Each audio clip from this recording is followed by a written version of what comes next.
Nahuli naman sa isang entrapment operation ang 3 suspect sa pagbibenta ng sasakyan ng aktres na si Angeline Quinto gamit ang mga pineking dokumento. Balitang hatid ni John Consulta, exclusive. Arestado ng mga tauhan ng National Bureau of Investigation, NCR, ang 3 suspect na ito na nabitag sa kanilang entrapment operation. Huli ang 3 matapos tangkaing ibenta ng bagsak presyo ang isang 2014 Toyota Prado gamit ang pineking mga dokumento.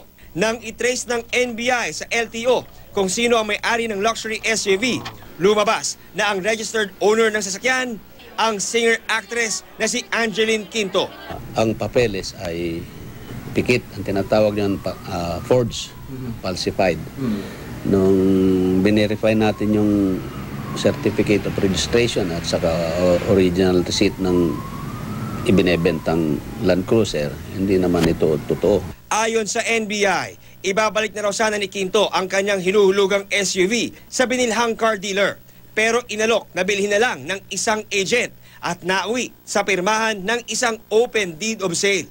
Pero ibinayad daw ng naturang agent ang sasakyan sa isang financier sa kasino nang matalo ito ng malaki. Dito na sinubukang agad maibenta ang sasakyan gamit ang mga pineging dokumento gamit ang pangalan ng singer-actress.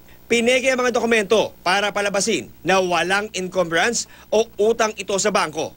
Talon ang tawag sa modus ng pag-epeke ng mga dokumento para palabasing malinis o walang utang ang isang ibinebentang sasakyan tulad nga nito. Dahil sa patuloy na pagtaas ng ganitong klase ng insidente, hindi nagsasawang NBI sa pagbibigay ng babala. Hindi, wag padalos-dalos. Hindi basta kumakagat.